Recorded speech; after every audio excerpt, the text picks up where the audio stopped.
Hello, hello. Welcome back to Legendary Africa, your number one African myth and legend podcast. Today on the show, me. Oh my god, I'm so excited. I know, right? How are you? Dude, I'm doing so well, and I am so happy to talk about my new Platinum Award-winning album. Oh my gosh, tell the people where to find it. It is found in my hippocampus. Oh, we're cracked today. I'm sorry. Always looking for new ways to start off this podcast because we have no idea how to start it. And we shall never know. We will never have a decent intro. No, I mean, there's no, clear-cut way to do these things. Right? You know, cut us some slack. So, I'd like to announce a momentous betrayal in this house. Uh-oh, is this me? Did I betray you somehow? Yep. Uh-oh, what did I do? I have quite recently found out that apparently the Trojan horse is not part of Homer's original Iliad. You didn't recently find that out. I told you 3 months ago. Well, I'm still processing it. It's not even that important. It's just a Trojan horse. Excuse me, the Trojan horse is the linchpin of the entire... Nice linchpin. It's the centerpiece of the entire story. And it was, by the way, my favorite piece because it's where Odysseus shows how clever he is and they all climb out of a horse and stuff. I mean, everything else was fairly boring. I mean, it still happened. It's still in the epic cycle. It just wasn't in the Iliad. So, I mean, it's not like it didn't... I mean, it's not like it wasn't part of literature. It was. I mean, the Iliad is 6 books long? 8? 24. 24. I knew it was a multiple of 8. Yeah. In nowhere in those books could he have put in the horse. Well, that's because it ends when Hector dies. For me, that's a very unsatisfying ending. Because you don't even know whether Troy is taken. No, well, he says so in flashbacks in the Odyssey. He went till you know how TV series works sometimes? Where it starts off, something's happening, you don't know what happens, and then they have flashbacks, and it's like, oh, that's what happened. You know, he was going for that. Oh, I see. It was kind of previously... It was a technique. On the Trojan War. Exactly. Previously in the Iliad. Well, regardless, I still feel wronged, because every, children's version of the Iliad that I ever read had the Trojan horse in there, with the illustrations and everything. Yeah, that was nasty of them. Yeah, this is how I knew the story. I can't remember, was the Trojan horse actually in the movie Troy with Orlando Bloom? Yeah, it was. You see? It's a movie. Don't lie. Movies lie to you. I'm just saying. Don't get facts from there. We are being misled, people. Well, just so you know. That's why you should read the Iliad. This world is just anarchy and lies and broken dreams. It's just a horse. I mean, come on, man. You know, though, what I want to know? Yeah. Is imagine if it didn't work out, hey? Or they were just we'll set up a bonfire underneath it. Yeah, to celebrate, and then all these guys are just sitting there sweating. Yeah, imagine actually if the Trojans knew that it was a trick, and they're like, yeah, sure, we'll accept your horse, and then they just set it on fire. And they're like, well, there's the whole Greek army dead. And everyone just glares at Odysseus. I blame you, don't blame me, I blame you. I mean, he's in the horse, so... I also tried to imagine, what was the seating arrangement within the belly of the horse? Were they all just jumbled together, or did they have tiers? It's not a very logical thing, because, for one thing, how fast did they build that horse? One time, it was the previous night he had this idea, and then suddenly, boom, it's there in the morning, But I thought the Trojan War was 100 years long, though. 100? 1,000? 10 years. Oh. I'm good with time. 100 years. Achilles I'll get you, Hector. Oh, my teeth fell out. Well, it is mythology. No, 10 years. Well, okay, even 10 years, there's enough time to build a giant horse. No, yeah, but they only built it in the last few days, apparently. Did they build it out of their ships, or what happened? You know, again, questions. Well, they had access to all the farms around Troy, so, trees and stuff. Timber. I figured that maybe Athena kind of sped things along. I mean, it was her idea. Yes. Although, she didn't like the Trojans, I guess it was perfectly acceptable. Apollo would have been betrayal! Anyway, so that's the end of my childhood. And, It didn't even form that much of it. Did it really form that much of your childhood? I have to say, definitely the first myths that I grew up with, was the Odyssey and the Iliad, I think. The Iliad and the Odyssey? Whatever. No one says the Odyssey and the Iliad. Just sounds wrong, Well, I'm just saying, that children's illustrated copy was well used. That big one with the hardcover. Yep. So, what about you? Oh, I don't feel betrayed. No, I mean... Oh. Because I knew. Do you have any momentous news? Not really personally, no. There's a lot of momentous news going on. Right. But everyone already knows that, so I don't feel like we should talk about that more. Yeah, I was actually looking at news headlines this morning to try and see, like, is there something cool that we can mention on the podcast? And, yeah, it was just death, more death, coronavirus, death. Yeah. And, yeah, I mean, it's all very important and very sad, but also I feel like it's almost like being in lockdown and reading the news every day is even more crushing than before. Yeah. Because I think from around, like, 2016, we've been tracking the news on a fairly frequent basis. And it was already getting heavy, following it every day. And now that there's nothing else to do but read the news, it really doesn't feel good for the psyche. No, this is why I look at secret tips for baking. Right? Yeah. Is that why, though? No. Or are you just constantly hungry? Yeah. It's not my fault. I just like food. Even now, I'm thinking about lunch. So, if you guys haven't checked it out yet, our new YouTube video is up. It's on South African slang. We teach you a few words for you to fit in with the local crowd if you are visiting South Africa, thinking of emigrating, or, already are here and have been living under a rock. Go to our YouTube channel, Legendary Africa. Please do subscribe, like, and leave us a comment just to show how much you love us. And then also, we've been getting some really good responses to our first episode, The Curse of the Were Hyena. Yeah, that was really great. Yeah, people were very interested in the idea of a were hyena in the first place. That seems to have really gripped people.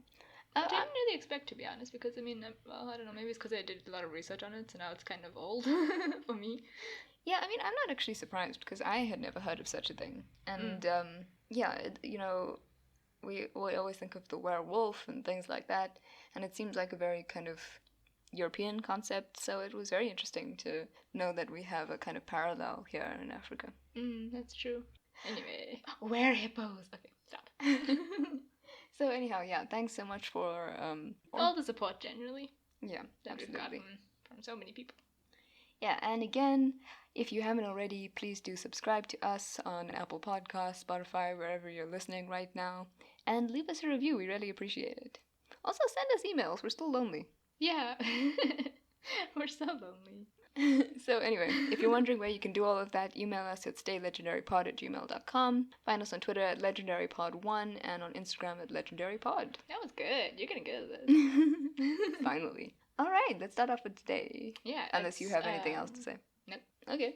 010. I am excited. So, as you probably already know, most of the famous heritage sites in Africa can be found within East Africa. No disrespect to the rest of the continent, but a lot of the most internationally well-known natural landmarks, like the Serengeti, the Great Rift Valley, Mount Kilimanjaro, can all be found within, like, 2 countries, actually, but also within the East African area. And this is the site for my story today. Okay. So, I'm going to zoom in specifically on the Great Lakes region in East Africa, which spans a cluster of countries: Malawi, Burundi, Rwanda, Uganda, and Tanzania. Okay. So the Great Lakes themselves are worthy of note. I mean, most of them are within, like, the top 10 largest lakes in the world. Yeah. Lake Malawi, Lake Victoria, and so on.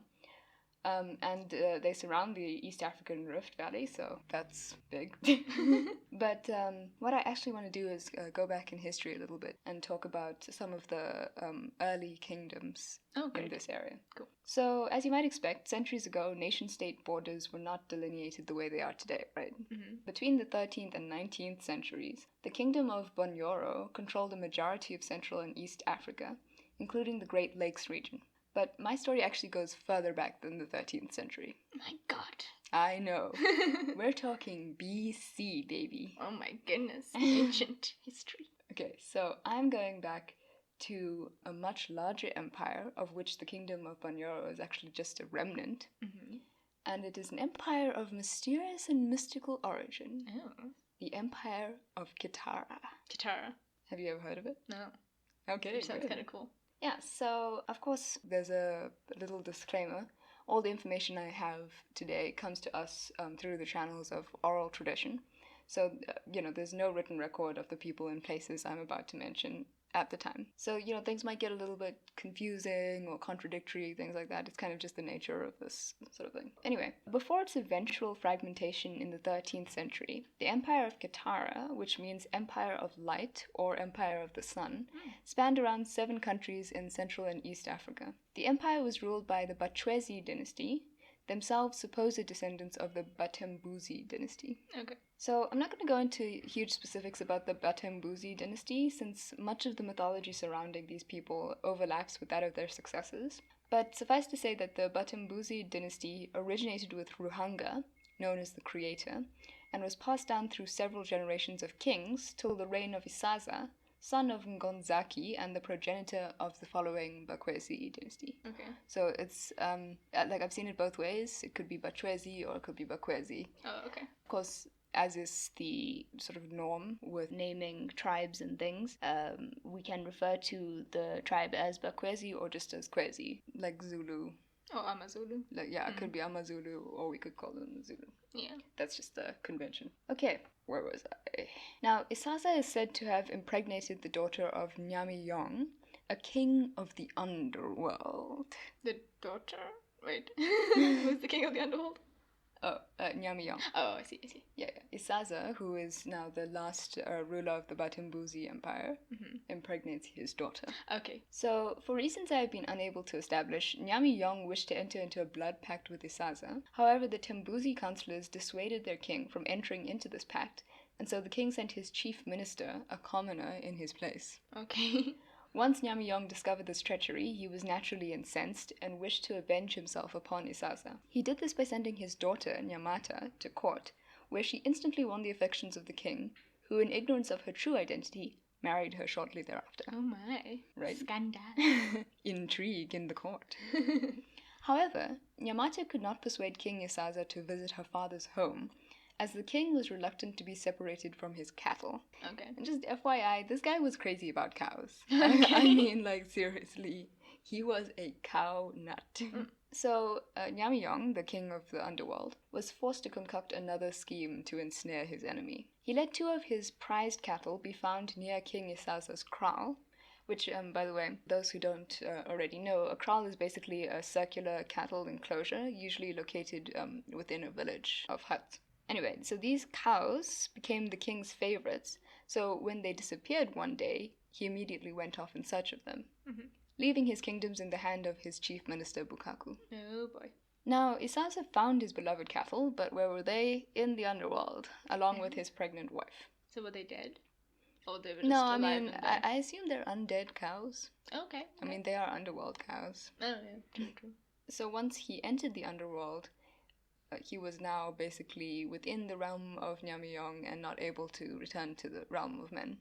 Oh, I see. Okay. So kind of like Persephone, except with cows. Only he didn't eat anything. It's like, I'm here for my cows.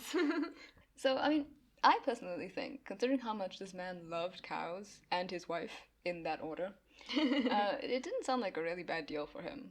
Like, the only issue is that, he abandoned his kingdom. Right, yeah.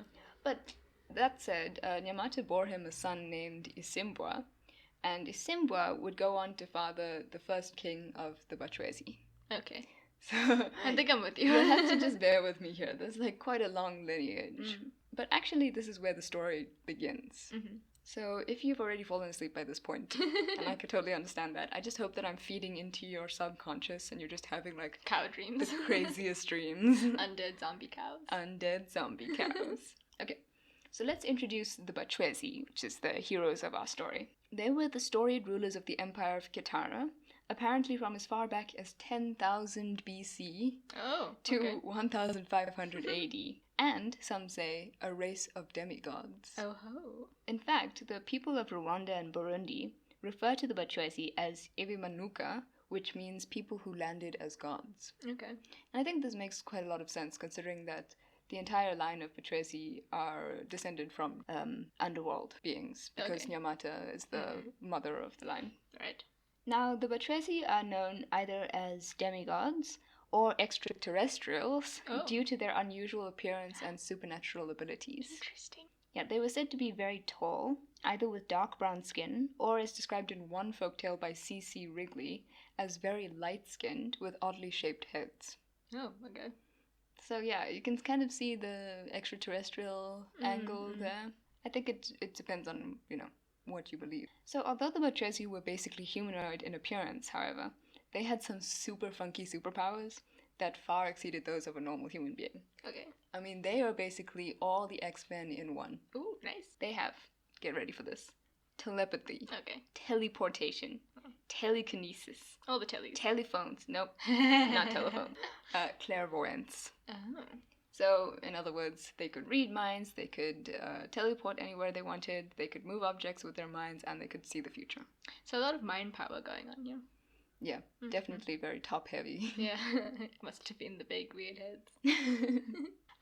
And their possession of these abilities is actually kind of evidenced in folklore in several ways. So for one, their ability to teleport instantly to far-off locations has been cited as an explanation for why this race of people also pops up in a lot of folklore in other parts of Africa. So for example, the folklore of the Ife of West Africa and the San of Southern Africa, they also have instances of the Bachwezi, which doesn't really make sense if you think about the enormity of the continent. Like, how would this race of people be found all over Africa? Yeah. So the only explanation as far as folklore is concerned is that, well, they could just teleport anywhere they wanted to. Oh, right.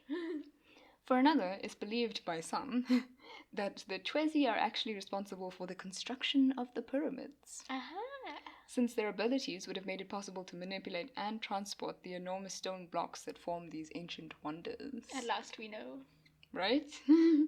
I mean, some even believe that the Chwezi possessed this really advanced ancient technology that allowed them to slice the crude rock into definite shapes, into the blocks that were necessary to build the pyramids. I'm with it. So, I mean, Sounds good. I feel like if you can believe that aliens built the pyramids, you can believe that it was the Chwezi. Yeah. Why not? I like it. Yeah, they just zipped over to the Nile, built up a few pyramids, and were like, later. Just for fun. It's like, oh my gosh, we like this shape. In terms of the advanced technology, the way people explain us not having that today is that it was lost in the style of Atlantis and things like that. Now, if all of that wasn't enough to impress you, they do have yet another power. Oh. The Chwezi were also apparently able to levitate. Okay. And this skill was supposedly passed down through generations, closely held by the Karagwe and Gisaka people of Rwanda, until the secret was lost in the 1980s. So recent. We're talking thousands of years. As you might expect, the story behind this is that those who practiced levitation were routed by evangelical Christian immigrants, or as some may call them, colonialists, who hunted the Rwandese people that were able to levitate because they thought they were practicing witchcraft. And then the last people to hold the secret of levitation were supposedly killed in the Rwandan genocide of 1994, which, by the way, is a very real and dark event in history, and I advise that if anyone is not too familiar with that, they should definitely go check it out.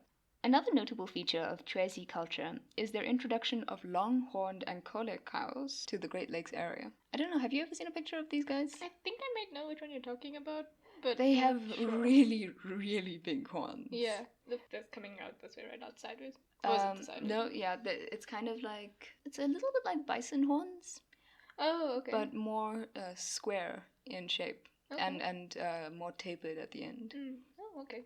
Yeah, these cows, man, I don't even know how they hold all of that up. It's insane. Neck muscles. So, in the present day, Ankole cows are actually native to Uganda. And as a little fun fact, the incumbent president of South Africa, Cyril Ramaphosa, actually owns and breeds these particular cows. He was gifted like 42 of them by the president of Uganda in 2004. Okay. And 42, that's such a weird number. Well, it's the secret to life, the universe, and everything. Oh, yeah, that's true. My God, it was code. Yeah, but it's kind of a fun story because apparently you're not allowed to transport those cows directly across to South Africa. So he had to like send the cows to Kenya, artificially inseminate them there, and then like ship the embryos over to South Africa. What? I don't know. It was quite a process, but interesting. bottom line is he's actually one of the only breeders of those cows in South Africa. Hmm. Anyway, getting back to the actual mythology. So, in addition to cattle herding, the Bachwezi also enjoyed archery, javelin throwing, and wrestling, as well as a board game called Umwiso, which is a two-player game involving sort of collecting handfuls of seeds and dropping seeds into various wooden cups that are carved out of a board. Yeah, absolutely. So, some may know the game by the term Mancala. Oh.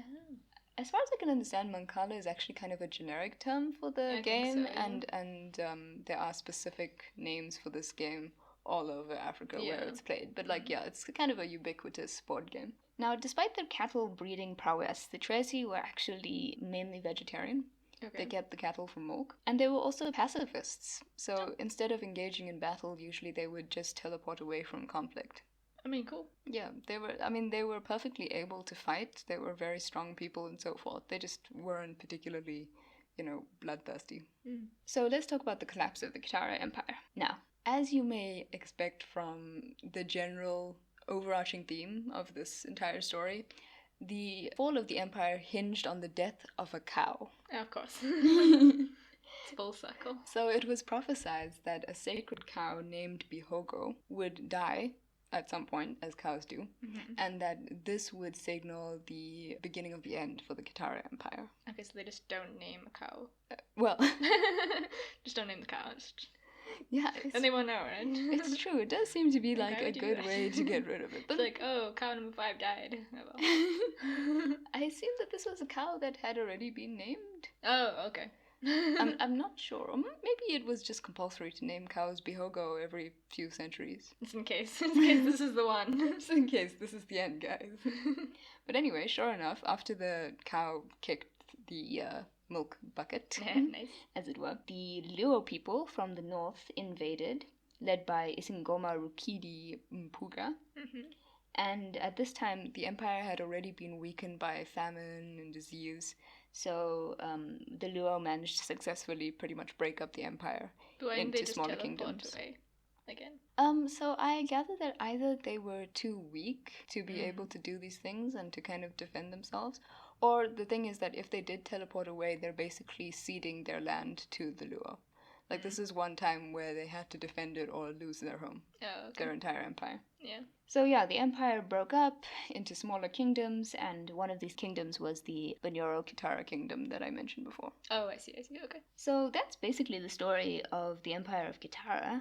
There's just a little bit more I want to talk about. That's the connection between the Tresi and witchcraft in present day. Now, according to the Sukuma people of the Great Lakes region, followers of ancient Tresi religion, or the source that I looked at technically referred to it as the Tresi cult, but I don't want it to seem disrespectful or try to speak of this in a derogatory way, because I think that this is considered a religion. So the Sukuma people refer to those who follow the Tresi religion as Balogi, which means witches. Okay. So these people are associated with dark, sometimes perverse magic and extreme secrecy, and also as the purveyors of cursed items. However, even though there's this kind of sinister tilt to them, the Balogi are also respected and eminent healers, and they conduct their healing rituals in secret at night. So I think, as in many religions / cults, the Balogi believe that sick individuals are afflicted by angry spirits, and so the healing process actually involves deliberately getting the sick person possessed by a spirit. Oh. And then the Balogi, who can communicate with the dead, and you get the connection because they're descended from the underworld beings. So they communicate with the spirit, and they kind of find out, what's going on, dude? What's your problem? Why are you bothering the sick person? Okay, yeah. And that's kind of how they effect the whole healing process. Okay. All in all, this process takes about 5 days. Oh, gosh. And, it's accompanied by various songs and dances, etc., etc. And during this process, sometimes other participants can also become possessed by what's known as ancestral spirits. Okay. So this is considered to be a very prestigious event, because if you're possessed by the spirit of your ancestor, that means that you take on supernatural powers and things like that. So yeah, I can imagine, if you are possessed by the Bachwezi, It must be a truly transcendental experience. Yeah. So this only happens at night, though. So 5 nights. So I gather they do it at night because the entire thing is super secret and yeah. it's not supposed to be revealed to anyone outside the religion. And it's actually the secrecy that has contributed to people seeing them as kind of sinister beings because or witches. You can't understand it, yeah. Yeah. That makes sense, yeah. And, possibly also the connection to the underworld, cursed items, all those kinds of things. Yeah. Kind of gives them that reputation. But, I mean, when they're needed for healing. So, yeah, that is the story of the Empire of Kitara. Wow, that was so cool. My sources were ancientorigins.net. My favorite. Banyoro-Kitara-Kingdom.org. And Wikipedia. Very nice. Man, I wish I had teleportation. So if you had to choose one from telepathy, teleportation, telekinesis, and clairvoyance, what would you go for? I think teleportation, because look, I definitely don't want to read people's minds all the time, or even if I could control it. It's a very uncomfortable ability. I feel like people would definitely not like you that much. I mean, useful, but no. Being able to move things with your mind is pretty cool. But imagine how fat I would get. Yeah, you see, that would be my number one, because I am 100% always too lazy to get up and get things, so I'd be like, telekinesis! Imagine all the things you'd probably miss out on if you could just, I don't know, summon it or something. But yeah, I feel like teleportation, because then you could literally go anywhere you want, I assume. Other knowing me, I'd probably like accidentally teleport into the Atlantic Ocean. I'd be like, okay, wrong one. We just leave like half your body behind. Okay, is that a thing that can happen? My legs are back in Ghana. God damn it. Okay, I'm back. Oh wait, where's my other leg? Someone stole my leg. I mean, Bring not back to mention, my bottom. You can't be teleporting anywhere right now, because you'd be spreading coronavirus everywhere. Wow, imagine how hard it'd be to quarantine people if they could teleport. Yeah, yo. You'd have to have teleportation police. Yeah, I've always wondered whether we'd be able to create teleportation at some point. Like, as you say, portals that could do that. I mean, I think it might be possible. I saw I think it was a Neil deGrasse Tyson lecture about it. And the audience member asked whether we could travel to different galaxies. And he was like, lady... Wait, right now? You mean? No, like, in the near future. Okay. And he was like, lady, do you know how big our actual galaxy is? Like, just traveling within our galaxy. Struggling to travel to another planet. It's big. But yeah, the whole theory of, like... hyperspace and light speed and all of that is that instead of actually traveling to a destination so many galaxies away, you actually contort the fabric of time and space such that you bring the destination closer to you. I feel like that's a terrible idea. It's kind of like if you have a marble or something on a tablecloth, instead of reaching for the marble, you kind of are like just bunching up the tablecloth until it comes closer. Yeah. See, and that's how you get holes. Why would you get holes? Tearing the fabric, You're not pulling tearing. the tablecloth. What if you pull it in a tear? You're stretching and stretching warping. Warping, and then there's holes and there's tear. You know what? Never mind. Let's not do this. Odds are wormholes occur naturally anyway from the processes of star deaths and things. Yeah, but then if we start creating them, I don't know. Well, anyway, space is crazy. This has become a space podcast. Stay spacey. Stay spacey. Anyway, but that was really cool. Thanks, man. All right, so we'll be back with your story momentarily. Indeed. Hello, legendary listeners. My name is Tanner, and I am the host of Monster Legend Podcast. What is Monster Legend Podcast, you may ask? It is a weekly podcast about cryptozoology and folklore of all the spooky cryptids out there. Every Monday at noon, we'll go to a different place and talk about all the monsters and legends of that area. I will talk about stories, reports, and tell a bad joke. So I hope you will join me every week. You may find Monster Legend Podcast on monsterlegendpodcast.com. First though, I hope you enjoy this episode of Legendary. And remember, every week, everywhere, cryptids on Monster Legend Podcast. Alright, so I am going to be talking about Takane, the dragon-slaying princess from South African mythology. Dragon-slaying princess! Indeed, this myth has everything you want. Oh, I'm so glad you're going last now, because it's gonna end so well. Oh, it started really well too. Okay. So this myth originates with the Basotho people of Lesotho and South Africa. So the Basotho people are a Bantu ethnic group of Southern Africa who speak Sesotho.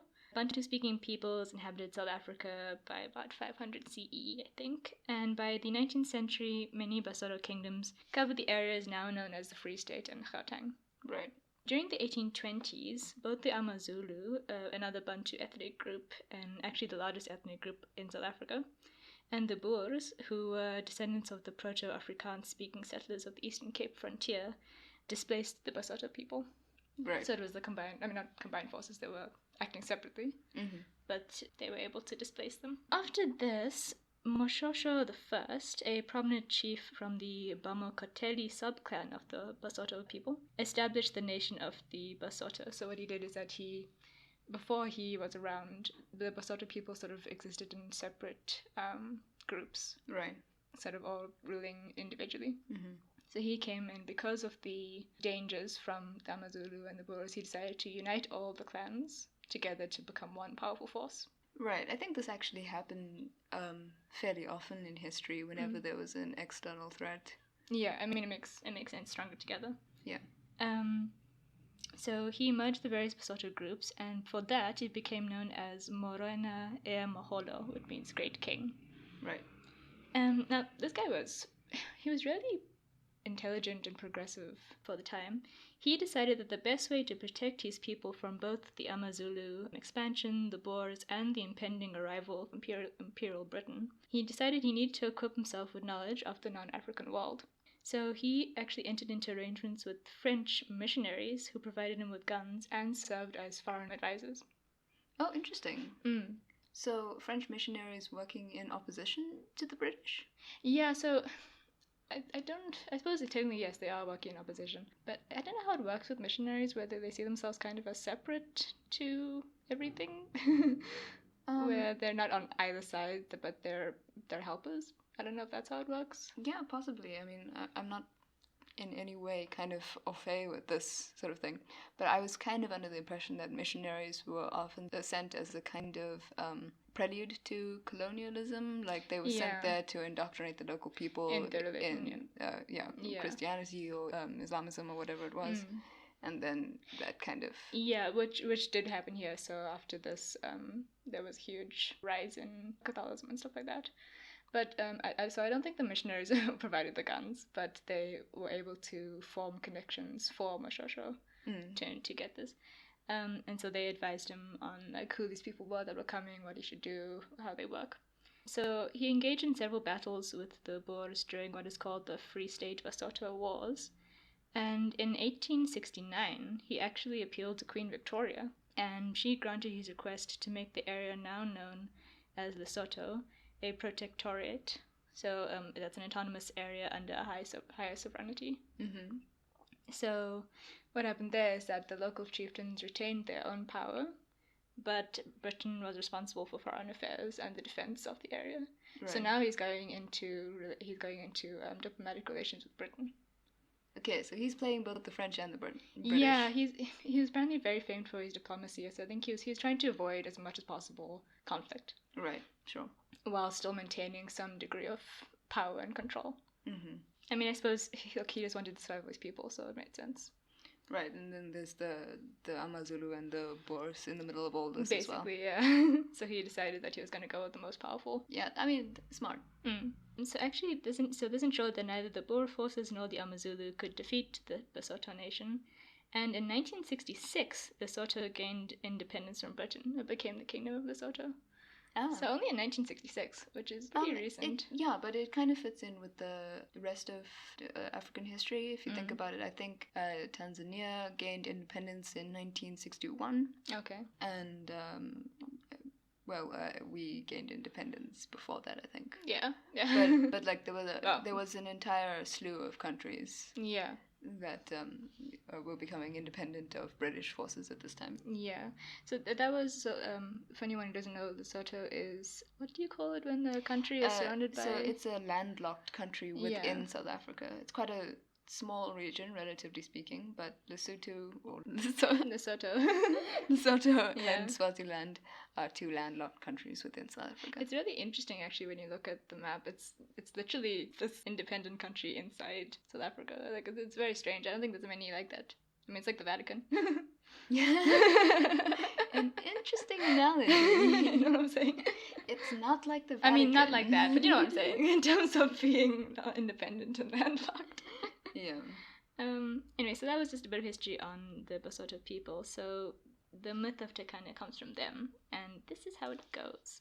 So Tekane was the oldest child of a powerful chief, and she has two younger brothers. Now, at some point, Tekane's father died and left her in charge of raising her brothers, which I can only imagine must have been somewhat torturous. Because she had to do literally everything for these boys. She ground the corn that makes the porridge. She would clean and cook their meat. She'd fill clay pots of water so they wouldn't have to drink from the spring like all the other people. Wow. They were pretty spoiled brats. And then when they were old enough, she had to take them up the mountain to a training school. Right. For them to become grown-ass men, and they're no longer boys. And this is something that the father should have been doing, but she filled in for him instead. And her mother in all of this? You know, she's not really mentioned in the myth, so... Typical. So there her brothers stayed for 5 months until they were ready to be declared men. And this is when the shit kind of hits the fan. Oh. So Tekane brought them skin, shields, weapons, and clothes, which were necessary to cement their claim to manhood. Unfortunately, the boys weren't very impressed with the clothes and equipment she bought, and demanded clothes and shield made out of the skin of a Nana Bolele. What is that? So, in Basotho myth, Nana Bolele is a dragon-like creature which lives beneath the water, its body giving off light like some kind of glow stick, and always appearing rather dramatically in a cloud of red smoke. What the hell? So think Evil Toothless from How to Train Your Dragon Underwater Edition. Oh. You know, like glowing, appearing in a puff of smoke. I mean, I'm into it. Okay. It's a kind of Maleficent thing. But, I'm sorry, they need to have shields made of this They need it. thing. They don't understand. They need it. They can't just have animal skins like every other ancestor Because of they're theirs. not like everyone else. Wow. They're the boys. You know what I'm saying? So now, these dragons weren't easy to kill. Firstly, they're extremely aggressive creatures who could bite off your head without a thought. And secondly, they live underwater, so how the hell was she supposed to get to them? Right. So that's exactly what she said. She was like, how am I supposed to just magic up some Nana Bolele skin? You know, what do you expect from me? So her brothers would not budge, and guess what they did? They played the dad card. They were like, if Dad was here, he would have gotten us the Nana Bolele skin. So she was like, you know what? Wow. Like, dude, it's a dragon hide, not an Xbox. But Dad would have gotten it. You know what I'm saying? It's like, but Dad would have probably made them get it themselves. Exactly. I mean, what's the point of all this fucking training if they need their sister to single-handedly go slay a dragon? Right? So I can only imagine that she briefly contemplated booting them both off the mountain. But after saying that, look, she actually loves her brothers and it's family tradition and she wanted to uphold their honor, she decided to try to find this dragon and kill it. This woman is a saint. Right? I would have booted them off. But anyway. So Tekane called together a council and asked for the bravest of the brave to join her on her search for Nana Bolele. The whole council was like, say what now? Are you okay? Are you in your right mind? And so they all called her crazy, and she pulled the dad card. She was like, look, If my dad was here, he would have wanted you all to come on the stupid dragon hunting mission with me. No, she was like, look, if my dad was here, he would have made sure that he gotten the best of the best skins for his sons. It's tradition. So they were like, fine. So, having successfully guilt-tripped her entire council, the bravest warriors were picked and sent with her on her quest. Now, since there wasn't a convenient how to catch a Nana Bolele without dying manual, she had to kind of improvise and figure it out as she went. This involved visiting all the streams in the area, singing a very Nana Bolele-centric song, and throwing the backsides of oxes into said streams. Just the backside? Just the backsides, what I found very strange. It's like, here's an ox bum. I think Please maybe come to me. it was the stink, and the dragons liked it or something. I'm not entirely sure. She didn't say. Also, she visited all the streams? All the streams. Wow. Okay. She was dedicated. She was like, I'm gonna get this skin. And then she can just shove her brother's face in it. Do we know how many brothers she had? Just 2. Oh, okay, so it's not like she had to, hunt down more than one of these dragons. No, I think she needed to get a very big one. Okay. Because they both wanted shields and skins. Just one Just dragon. one. Just one tiny dragon. Yeah. So also she did all this in an attempt to draw the dragon out from the stream. So the first stream she went to, instead of a dragon, a frog popped out. Good enough. Use that. You need about 100 frogs. Like, no, I promise you, it's dragon skin. It's dragon skin. Look at these scales. So the frog popped out and, opening its mouth, told them to go sing at the next stream. Okay. Which is now that frogs can talk now, and that's normal, and we should just accept it and move on. I've accepted it. Okay. That is not the weirdest part of the story for me. I'm still on the ox hides. The ox backsides. So Takane and her group moved on to the next stream and performed the same ritual. Another frog popped up and was like, "These aren't the nanoboleles you're looking for, move along." So Takane and her warriors continued on and on with the same result until they came to literally the very last river. They did the same as before, only this time they decided to throw in the entire ox. I think they were kind of like, you know what, just chuck that whole thing in. Yeah, I mean, it's the last one, might as well get rid of it. What are they going to do with just ox midriff or whatever? Yeah, I actually wonder, they must have been carrying quite a few of those around now. Just like ox heads. So the waters churned, and up popped A nanobolere? an old woman. What the fuck? The old woman was leaning on her stick and told the group to follow her, which I definitely would not have done. Because, all those anime movies that we used to watch? Yeah. The old ladies usually always sinister. Yeah. I mean, don't follow them. Old ladies, look, no disrespect to old ladies out there, but any of them popping out of woods, rivers, caves, it's never good news. Mm-mm. Okay? They want to eat you, or they want to possess you, or they want to do some the shit. old lady in, what's the thing? Sleeping Beauty. Hansel and Gretel. Snow White. Rapunzel. Wow, there's a lot of them.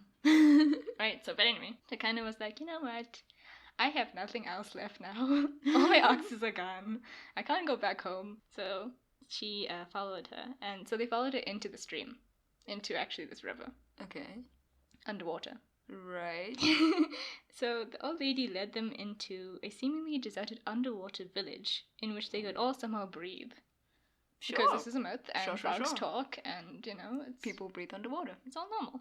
So this old lady explained that the nanobolele had come to her village here and eaten all the inhabitants of the village, sparing no one and nothing, except for her, because she was so old her flesh was too tough for the dragons to chew. Excuse you.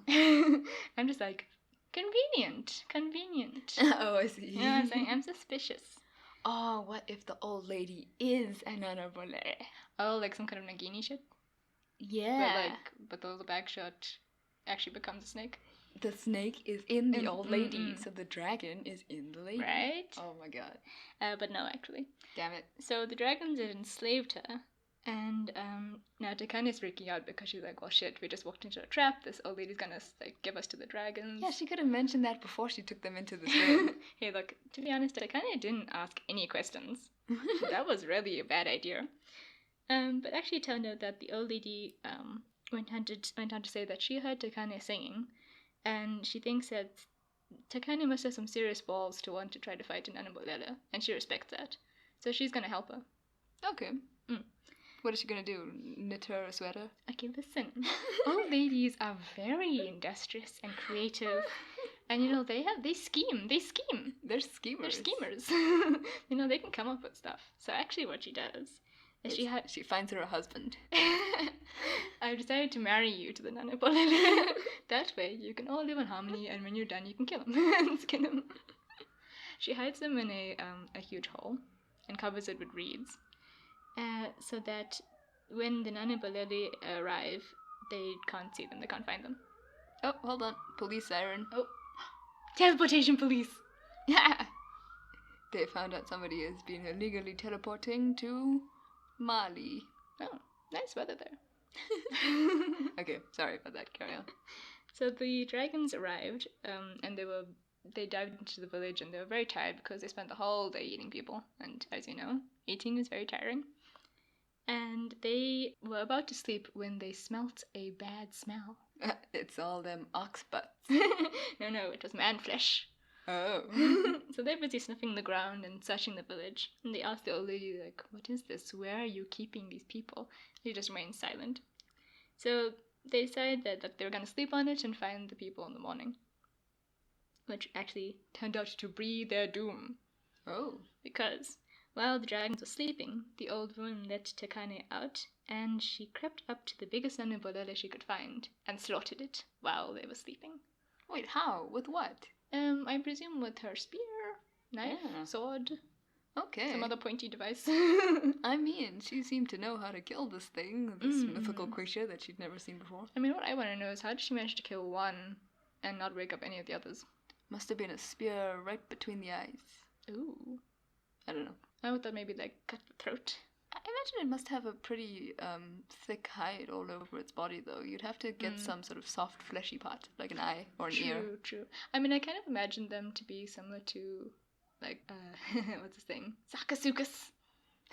You know? The dinosaur. Because these aren't fire-breathing winged dragons. Oh, okay. They're underwater, scaly weirdos. So I'm thinking, you know. So maybe like big crocodiles. So don't they have a fleshy part by their neck? No idea. Never tried to kill a crocodile. Anyway, so she managed to kill the biggest one that she could find and skinned it while the rest were sleeping. Now, before they left, the old woman gave Tekane a small pebble, which she claimed would transform into a large mountain, too high for the dragons to climb up and catch them, because she said that now, once they wake up and find that, you know, that one of them are missing, they're going to come after them. So Tekane thanked the old woman and gave her an entire ox in gratitude. She just has oxes coming out her ears. Yeah, you know, it's very cow themed today. Well, as I said, cows are very important in Africa. But I just find it funny, like, was she just hiding an ox in her satchel? Like, she went under a stream, so this cow can also breathe underwater. Yeah. It's amazing. Also, I don't know, like, what's the cow gonna eat? Seaweed? The cows are going to love. It's a sea cow. It's a sea cow. So they started running for their lives. By the next morning, the Nanibalele had caught up to the group, and Tekane was forced to throw the pebble to the ground, and they managed to escape on the mountain. Now, it doesn't matter, the dragons tried to climb over and over up the mountain, but eventually they grew tired and fell asleep at the bottom.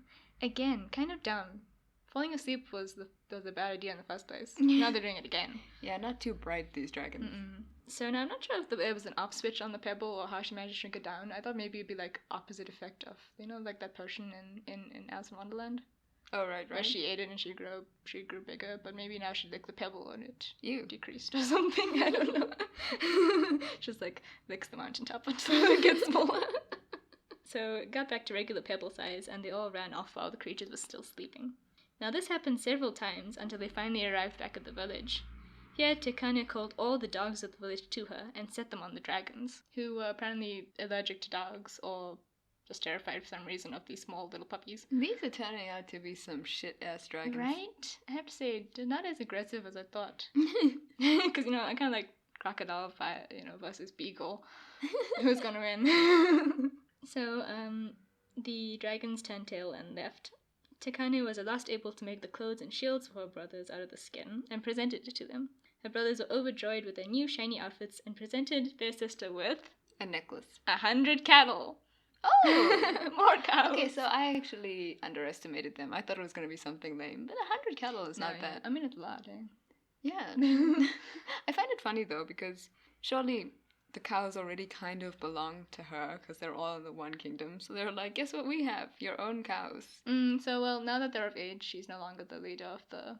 Oh, naturally. You know, of the village. Yeah, now they're taking over.